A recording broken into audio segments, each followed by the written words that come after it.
반갑습니다. 성도 여러분, 재직학교 오신 여러분들 환영하고 축복합니다. 자, 오늘은 기독교 교파 2의 세 번째 시간으로 개신교 교파의 나머지 네 교단을 한번 교파를 살펴보도록 하겠습니다. 우리 지난 시간에 루터교회, 장로교회, 성공회, 침례교회를 함께 살펴봤죠. 오늘은 감리교회, 성결교회, 오순절교회, 구세군 이렇게 네 개의 교파를 함께 살펴보도록 하겠습니다. 자, 오늘은 감리교회 먼저 살펴보죠. 감리교회의 기원은 기도와 금식 그리고 성경 공부와 선행 등의 방법을 규칙적으로 실행하면서 신앙생활을 추구했던 그 옥스퍼드 대학교의 학생들의 모임이었던 홀리클럽에서 그 기원을 찾을 수 있습니다. 이 홀리클럽 멤버들은 그들의 신앙의 방법론을 강조하면서 규칙적인 그들의 신앙의 열심 그리고 그 방법론을 추구했는데요. 그래서 그들을 가리켜 규칙주의자, 방법주의자, 그래서 메소디스트라고 부르게 됩니다. 바로 이것이 감리교단의 이름이 되어지게 되죠. 이 홀리클럽의 일원이었던 존 웨슬리는 영국의 성공회에서 1728년 목사 안수를 받게 됩니다. 그리고 1735년에 미국 조지아주로 선교하러 가게 되는데요. 그 항해길에서 풍랑을 크게 만나서 죽음의 위기를 맞습니다. 죽을 고비, 죽음의 위기를 만나는데 놀랍게도 거기에서 함께 그 배에 타고 있었던 모라비안 교도들은 이 죽음의 상황에도 두려워하지 않고 오히려 그들이 둘러앉아서 평온한 시편의 찬송을 올려드리며 기도하는 모습을 보고는 이 존 웨슬레는 큰 충격을 받게 됩니다. 자신의 신앙과 그들의 신앙의 차이가 도대체 무엇인지 자신의 가짜 같은 신앙의 모습에 충격을 얻는 거지요. 이때 웨슬레는 자신에게 하나님의 자녀라는 확신이 아직 없구나라는 사실에 충격을 받게 됩니다. 그리고 미국으로 건너가서 1년 9개월 동안의 조지아 선교를 하지만 거의 실패의 상황을 경험하게 되고요. 이후에 돌아오는 길에도 또 풍랑을 만나서 죽음의 공포를 느끼게 됩니다. 그는 이 절망 속에서, 이 풍랑의 위기 속에서 만난 그 절망감에 그는 귀국한 이후에 선교사 임명장을 반환해 버립니다. 자기에겐 그런 자격이 없다라고 생각한 거겠죠. 그리고 그는 독일에서 온 모라비안파 목사였던 피터 빌러와 만나서 자신에게 구원을 가져오는 믿음이 부족하다는 걸 알게 됩니다. 그리고 1738년 5월 24일 존 웨슬레는 올더스게이트 거리에서 그 거리에 있었던 집회에 참석했다가 극적인 회심을 경험하게 됩니다. 그의 고백에 따르면 가슴이 뜨겁게 일어나는 걸 경험하면서 하나님의 귀한 성령의 은혜의 체험을 그가 하게 되었다라고 그는 이야기하죠. 그래서 올더스게이트가 이 감리교 창시자라고 말할 수 있는 존 웨슬레를 변화시키고 감리교를 시작시킨 출발점과도 같은 위대한 역사의 시작점이 됩니다. 이 회심을 경험한 후 웨슬레는 조지 휘필드와 함께 회심과 거룩한 삶을 향한 도전의 메시지를 선포하게 됩니다. 이들은 당시 영국 국교회에 국교회에서 관심을 기울이지 않았던 이 노동자 계층을 위한 야외에서의 설교를 행하게 됩니다. 그 당시 야외의 설교라는 건 그건 아주 파격적이고도 놀라운 일입니다. 우리는 거기에서 설교해도 괜찮지라고 생각되지만 당시 성공회는 제도적인 의식은 이 로마 카톨릭의 형태를 그대로 가지고 있기 때문에 설교할 교회가 없다면 설교가 아닌 것이었습니다. 그러니까 교회에서 하지 않는 건 설교가 될 수 없었죠. 야외에서 이런 설교를 한다는 건 그들에게는 파격 그 자체였습니다. 그러나 이 존 웨슬레는 복음의 말씀을 들어야 할 생명이 거기에 있다면 이 말씀의 선포, 설교도 거기에서 가능하다라고 믿었던 거죠. 그 당시로 봐서는 굉장히 파격적인 인식이었다고 말할 수 있습니다. 이 존 웨슬레는 사실 새 교단을 세울 마음으로 이 역사를 시작한 건 아니었습니다. 단지 영국 그 국교회 안에 새로운 신앙 운동이 일어나기를 바랄 뿐이었습니다. 그러나 감리교 운동으로 회심한 이들은 기존 교회와 갈등이 자꾸 벌어지게 됩니다. 왜겠습니까? 성공회의 그 틀과 체계 속에서 신앙하던 그들의 입장에서 볼 때에 이 길거리 야외 전도를 통해서 회심하고 구원 얻은 그들의 자유분방한 모습은 이건 마치 뭔가 아주 저급한 어떤 모습으로 아마 비춰졌을 겁니다. 그래서 그들은 서로 다른 신앙의 색깔, 컬러로 인해서 갈등이 일어날 수밖에 없었겠지요. 이로 인해서 교단은 설립되어질 수밖에 없는 그 필요성이 강하게 대두되게 됩니다. 그래서 1744년 웨슬레 그 두 형제 존 웨슬레와 찰스 웨슬레 이 형제와 그다음 4명의 성공회 성직자 그리고 4명의 평신도 지도자가 모여서 처음으로 연회를 조직하고 이 연회가 오늘까지도 전 세계 감리교회의 기본 조직으로 자리 잡게 됩니다.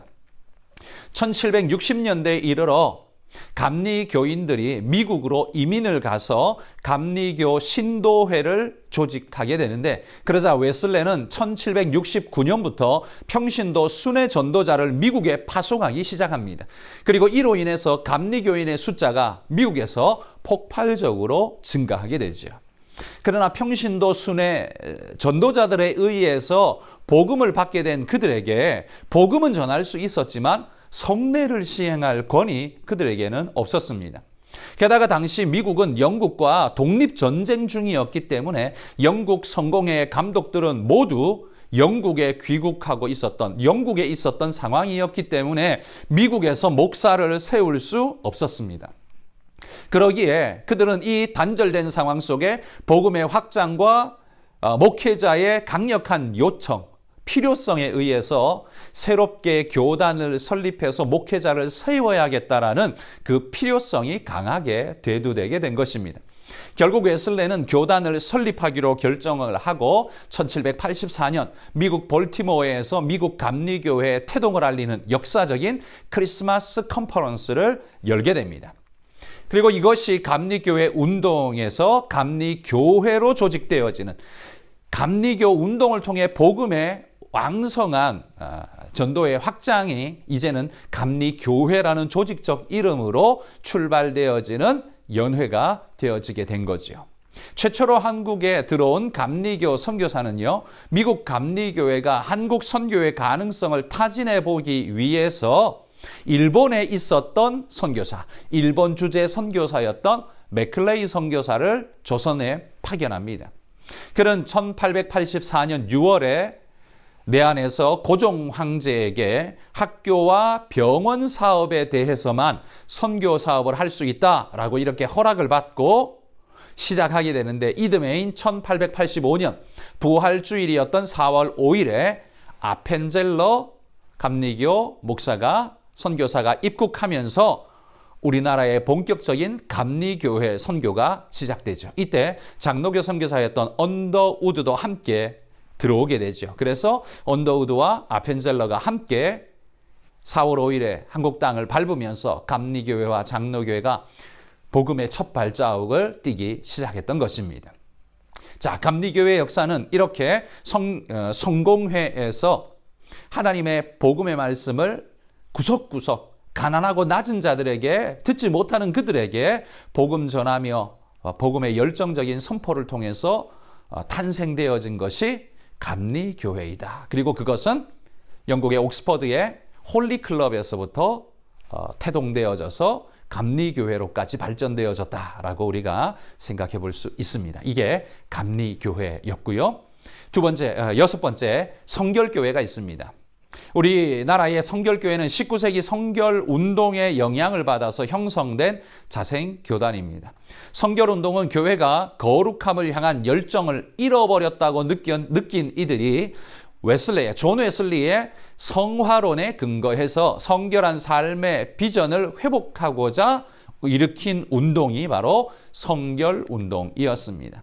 이 성결운동의 뿌리는 방금 이야기한 것처럼 웨슬레의 성화론에 근거한 것으로 이 웨슬레파 교회에서는 신자의 성화 과정에서 특정 순간에 죄를 의도적으로 짓지 않는 상태인 완전 성화에 이르게 된다라고 그들은 주장합니다. 이 완전 성화란 그리스도인의 완전한 상태가 가능해지는 바로 그때라고 가르치는데요. 이 완전한 성화에 이르기를 추구하면서 일어난 것이 성결운동이었습니다. 그리고 두 번째 뿌리는 19세기 초에 일어난 부흥운동으로 인해서 특히 P.B. 파머나 찰스 피니의 부흥운동이 이 성결운동에 큰 영향을 미치게 됩니다.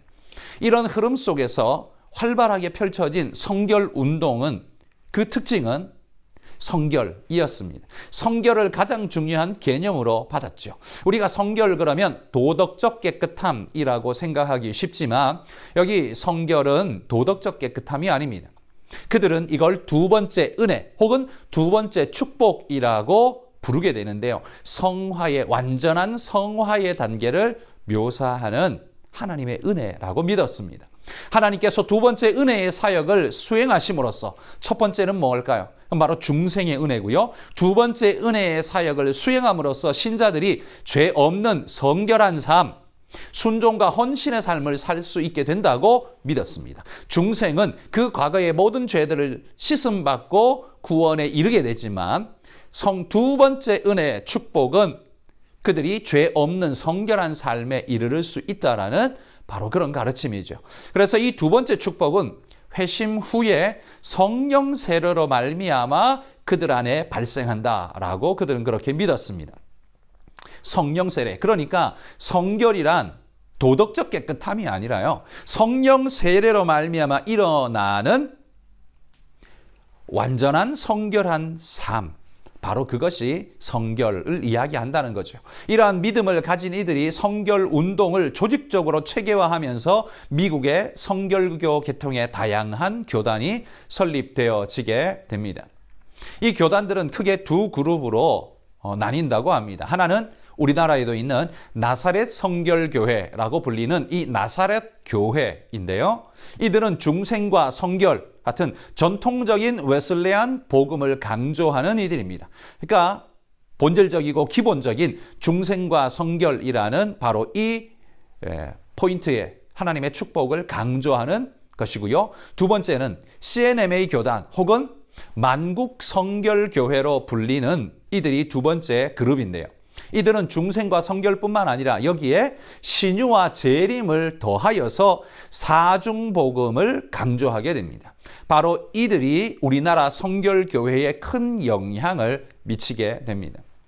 대표적 인물이었던 심슨의 영향을 받은 동양선교회 소속 선교사들이 일본에서 사역하고 있을 그 당시에 일본에 유학하던 조선인 두 사람, 김상준과 정빈, 이 두 사람이 동양선교회 전도관에서 공부를 하고 말씀을 배우고 한국에 돌아와서 1907년 조선 야소교 동양선교회를 세운 것이 바로 우리나라 성결교회의 시작점이었습니다. 성결교회 헌법에 따르면 성결이란 그리스도로 말미암아 성령의 세례를 받는 것, 그걸 성결이라고 부른다는 거죠. 그리스도로 말미암아 성령의 세례를 받는 것으로 거듭난 후에 믿음으로 순간적으로 받는 것이다, 이렇게 강조합니다. 이렇게 성령 세례를 받으면 원죄에서부터 정결하게 씻음받고 또 성별하여서 하나님을 위해 봉사하는데 현저한 능력을 받게 된다, 그들은 이렇게 강조합니다. 이게 성결이라는 거죠. 또한 신유는 신자가 하나님의 보호로 항상 건강하게 지내는 것과 병들었을 때에 하나님께 기도함으로 나음을 얻는 것, 그걸 신유라고 축복으로 불렀습니다. 성결교회는 병 낫기 위해 기도하거나 안수하는 일은 당연한 신앙인의 특권이다라고 믿었습니다. 그러면 그들은 병 나면 기도만 하고 병원에 안 가느냐? 아닙니다. 약을 부인하지 않습니다. 병원과 약을 이용하지만 이 신유의 기도와 축복은 그리스도인에게 주어진 특권이라고 믿고 이것을 우리 장로교인들보다 훨씬 더 강조하면서 누린다라는 이야기겠죠. 자, 일곱 번째는 오순절교회가 있습니다. 오순절교회는 여타교단처럼 신학적 결속력이 강한 그런 교단은 아닙니다. 어찌 보면 굉장히 느슨한, 그냥 좀 기초만 갖추면 다 그냥 아울러주는 그런 교단적 특성인데요. 이들은 하나의 교단에서 나뉜 것도 아니고 같은 신앙의 고백에 동의해서 함께 결속력 있게 모인 그런 그룹도 아닙니다. 편의상 그냥 오순절 교회라고 통칭하지만 실제 각 교단과 교회의 특색이 매우 다양하게 있는 그냥 좀 느슨한 형태의 교회 그룹이라고 부를 수 있을 겁니다. 이 오순절 교회의 특징은요, 성령 세례에 대한 공통적인 이해가 핵심 포인트입니다. 성령 세례를 강조한다는 거죠. 이 성령 세례를 강조하는 것은 우리 앞에 살펴본 성결교회, 성결운동도 마찬가지 아닙니까? 성령 세례를 강조했었습니다. 하지만 이 오순절 교회는 이 성결교회하고 좀 다른 특징이 뭐냐면 이 성령 세례란 그 특징이 1차적으로 방언으로 나타난다라고 그들은 그렇게 믿었습니다. 이게 오순절 교회의 특징이죠. 그래서 오순절 교회의 특징, 핵심 포인트는 방언을 강조하고 주장한다라고 말할 수 있습니다. 오순절 운동의 기원은 찰스 포햄 혹은 윌리엄 시모어에 의해서 시작되었다라고 이야기하는데요. 사실 찰스 포햄에게서 공부한 배움, 사사받은 시모어가 1906년 로스앤젤레스의 아주사 거리에서 연속적인 부흥 집회를 개최했는데 이게 아주사 부흥 운동으로 일어나게 됐죠. 이때 많은 사람이 방언을 말하기 시작하면서 오순절 운동이 급속도로 미국에 퍼져나가게 됩니다. 오순절 운동은 이런 교단 형성을 목적으로 시작된 게 아닙니다. 다양한 교단의 독립적인 모습으로 나타나는데 이 방언을 성령 세례의 특징으로 삼고 하나님의 은혜를 폭발적으로 갈망하는 그 그룹들이 오순절 운동으로 나타나게 된 거죠. 이 중에서 우리에게 친숙한 하나님의 성회 많이 들어보셨죠? 이 하나님의 성회 교단이 1914년 탄생하게 되고 이 미국의 교단이 한국에 들어와서는 그 하나님의 성회라는 교단이 기독교 대한 하나님의 성회라는 이름으로 오늘 한국에 자리 잡게 됩니다. 바로 여기에 순복음교회가 속해 있죠. 이 순복음교회, 이 교단의 하나님의 성회의 특징은 오중복음, 그러니까 중생, 성령 충만, 신유, 축복, 재림이라는 5개의 오중복음과 삼중축복, 영혼이 잘되고 범사가 잘되며 강건하기를 원하노라 하는 요한 3서 1장 2절에 나오는 그 말씀을 기초로 해서 삼중축복, 그래서 오중복음과 삼중축복이 그들의 교단의 특징으로 삼고 있습니다. 8번째, 구세군 교단이 있죠. 교파가 있습니다. 이 구세군은요, 1829년 영국 노팅엄에서 태어난 윌리엄 부스가 1858년에 감리교회 목사로 전도 사역을 시작합니다. 당시 영국은 산업혁명의 여파로 국민의 빈부 차이가 심각하게 벌어지게 됩니다. 그래서 교회마저도 이 가난한 하층민에 있는 가난한 사람들이 교회에 들어와서 함께 한다는 걸 반기지 않았습니다. 부유한 자들은 부유한 자들끼리, 가난한 자들은 멸시하는 모습들이 나타났던 거죠. 그러다 보니 이 가난하고 이 빈부의 격차에 심하게 떨어져 있는 그들은 교회에 출석할 수가 없었습니다. 왜냐하면 멸시받고 왕따당하는 그런 느낌, 그런 마음, 여러분 그런 느낌 속에는 교회를 찾아가는 것이 매우 어렵겠죠. 이 현실을 안타까워했던 이 윌리엄 부스는 1861년에 목사 자리를 사임하고 오히려 이때 목사 자리란 이 감리교 목사였죠. 교회 밖 사람들의 구원을 위해서 그는 오히려 그 직함을 내던지고 밖에 나가서 열정적인 복음 전파 사역을 시작하게 됩니다. 구세군 역시 교단을 만들려고 시작한 운동은 아닙니다. 교단 만들어야지 그런 마음으로 윌리엄 부스가 했다는 건 아니라는 거죠. 1865년 동부 런던에서 기독교 선교회가 설립될 때만 해도 이 운동은 그냥 교회를 돕기 위한 선교회, 선교단체 그런 개념으로 출발했습니다. 윌리엄 부스의 목표는 교회가 관심을 두지 않았던 가난한 이들과 이 노동계층에 있는 그 사람들, 멸시받고 소외된 사람들에게 복음을 전하는 것, 그게 바로 윌리엄 부스의 목표였습니다. 하지만 부스와 이 선교회의 사역을 통해서 회심하여 믿음으로 교회에 들어온 이들이 기존 교회의 사람들이 이들을 잘 받아들이지 못했습니다. 보살피고 양육받아야 되는데 이게 잘 되지 않았던 겁니다. 이 형태를 보며 그들은 교회 형태의 공동체가 필요하겠다라는 필요성을 절감하게 됩니다. 결국 기독교 선교회는 1878년에 명칭을 구세군이라는 이름으로 변경하고 본격적으로 교회 형태로 발전해 나갑니다. 구세군은 1896년 우리나라에도 잘 알려진 자선남비 사역을 시작하고요. 그리고 1908년부터는 우리나라에도 구세군 사역을 시작하게 되었습니다. 자, 우리가 함께 살펴본 이 오늘 4개의 교파는 감리교회, 그리고 성결교회, 오순절교회, 그리고 구세군, 이렇게 4가지를 살펴보았습니다. 지난주에 살펴본 4개의 교파와 함께 개신교회의 8개의 교파를 함께 살폈는데요. 어떻게 태동하게 되었는가에 대한 간략한 설명으로 제가 말씀을 드립니다. 그러면 이 각각의 교파들은 신학적인 어떤 특징을 가지고 있는가라는 특징적 교리에 대해서는 다음 시간에 한번 살펴보도록 하겠습니다. 오늘 간단하지만 이렇게 오늘 강의를 마무리하도록 하겠습니다. 감사합니다. 다음 시간에 뵙겠습니다.